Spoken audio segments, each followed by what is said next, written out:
اس خط کی روانگی کے بعد 2 ہی دن کے بعد عرصے میں 53 عرضیاں یعنی 53 خط اور پہنچ گئے. ابھی وہ خط پہنچا ہی تھا، 53 خط اور پہنچ گئے جو 1 2 3 اور 4 آدمیوں کے دستخط سے تھے. یہ سارے خطوط 3 آدمیوں کے ہاتھ ارسال کیے گئے. اس کے بعد پھر کچھ مخصوص لوگوں نے عرضیاں بھیجی اور یہ سب کے بعد دیگرے تھوڑے وقفے سے حضرت کی خدمت میں پہنچ گئی. آخر خط جو ہانی بن ہانی سبوعی اور سعید بن عبداللہ حنفی کے بدست حضرت امام حسین رضی اللہ تعالی عنہ کو پہنچا. اس کے بعد آپ نے کوفہ والوں کو لکھا کہ تم لوگوں کے بہت سے خطوط ہم تک پہنچے جن کے مضامین سے ہم مطلع ہوئے. تم لوگوں کے جذبات اور عقیدت و محبت کا لحاظ کرتے ہوئے بر وقت ہم اپنے بھائی چچا کے بیٹے مخصوص و معتمد مسلم بن عقیل رضی اللہ تعالی عنہما کو کوفہ بھیج رہے ہیں. اگر انہوں نے لکھا کہ کوفہ کے حالات سازگار ہیں تو انشاءاللہ تعالی میں بھی تم لوگوں کے پاس بہت جلد آ جاؤں گا.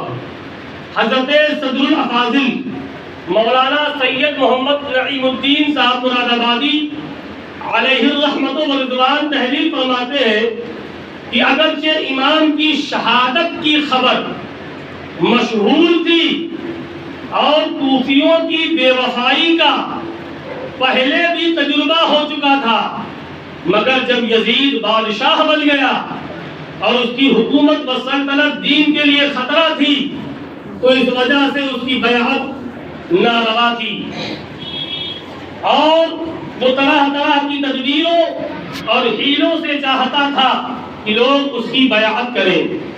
ان حالات میں کوفیوں کا بپاس ملت یزید کی بیعت سے دستکشی کرنا اور حضرت امام سے طالب بیعت ہونا امام پر لازم کرتا تھا. ان کی درخواست قبول فرمائی.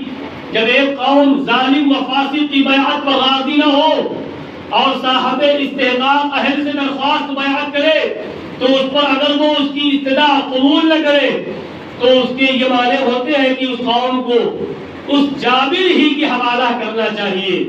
امام اگر اس وقت کوفیوں کی درخواست قبول نہ کرتے تو بارگاہ الہی میں کوفیوں کے اس مطالبے کا امام کے پاس کیا جواب ہوتا کہ ہم ہر چند در پہ ہوئے مگر امام بیعت کے لیے راضی نہ ہوئے.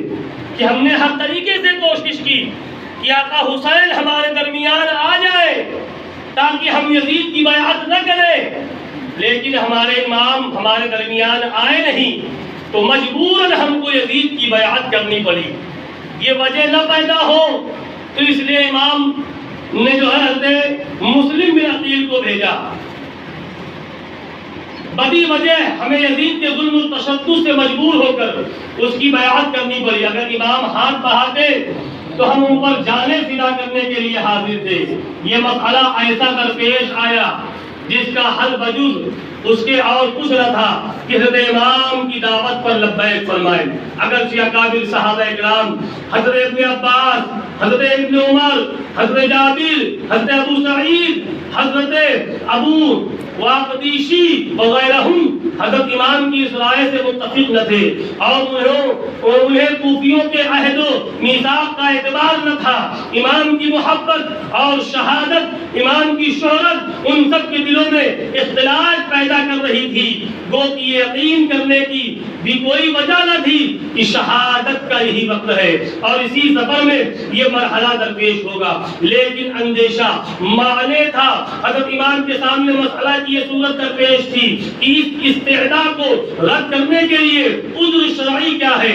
ادھر ایسے جلیل القدر صحابہ کے شدید اصرار کا لحاظ، ادھر اہل کوفہ کی استدعاء رد فرمانے کے لیے کوئی شرعی عذر نہ ہونا حضرت امام کے لیے نہایت پیچیدہ مسئلہ تھا جس کا حل وجود اس کے کچھ نظر نہ آیا کہ حضرت امام مسلم کو بھیجا جائے. اگر کوفیوں نے بدعہدی و بے وفائی کی تو عذر شرعی مل جائے گا، اور اگر وہ اپنے عہد پر قائم رہے تو صحابہ کو تسلی دی جا سکے گی۔ حضرت مسلم تیار ہوئے، حضرت مسلم بن عقیل، یہ آپ کے چچا تھے عقیل کے صاحبزادے، ان کے ساتھ دو بچے بھی تھے، حضرت محمد و حضرت ابراہیم، وہ بھی ساتھ میں تھے۔ حضرت مسلم کے دو صاحبزادے محمد اور ابراہیم جو بہت کم عمر تھے اور اپنے باپ کے بہت پیارے تھے، بیٹے تھے، اس سفر میں اپنے مہربان باپ کے ساتھ ہو لیے۔ حضرت مسلم نے کوفہ پہنچ کر مختار بن عبید کی مقام پر قیام فرمایا۔ شیعان علی ہر طرف سے جوک در جوک آ کر بڑے جوش و عقیدت اور محبت کے ساتھ آپ سے بیعت کرنے لگے، یہاں تک کہ ایک ہفتے کے اندر 12,000 کوفیوں نے آپ کے دست مبارک پر بیعت کی۔ ایک ہفتے کے اندر حضرت امام حسین کو امام مسلم نے خط لکھ دیا، یہاں کے حالات سازگار ہیں اور اہل کوفہ اپنے قول و قرار پر قائم ہے، آپ جلد تشریف لائیے۔ صحابی رسول حضرت نعمان بن بشیر جو اس زمانے میں کوفہ کے گورنر تھے، جب وہ حالات سے باخبر ہوئے تو ممبر پر تشریف لے گئے اور حمد و صلات کے بعد فرمایا کہ اے لوگوں، یہ بیعت یزید کی مرضی کے خلاف ہے، وہ اس پر بہت بھڑکے گا اور فتنہ و فساد برپا ہوگا۔ عبداللہ بن مسلم حضرمی جو بنی امیہ کے ہوا خواہوں میں سے تھا، اٹھ کھڑا ہوا اور کہا کہ آپ جو دیکھ رہے ہیں سخت گیری کے بغیر اس کی اصطلاح نہیں ہو سکتی ہے، آپ دشمن کے مقابلے میں بہت کمزور ثابت ہو رہے ہیں۔ آپ نے فرمایا خدا تعالیٰ کی فرما برداری کے ساتھ میرا شمار کمزوروں میں ہو، یہ اس بات سے بہتر ہے کہ اس کی نافرمانی کے ساتھ میرا شمار عزت والوں میں ہو۔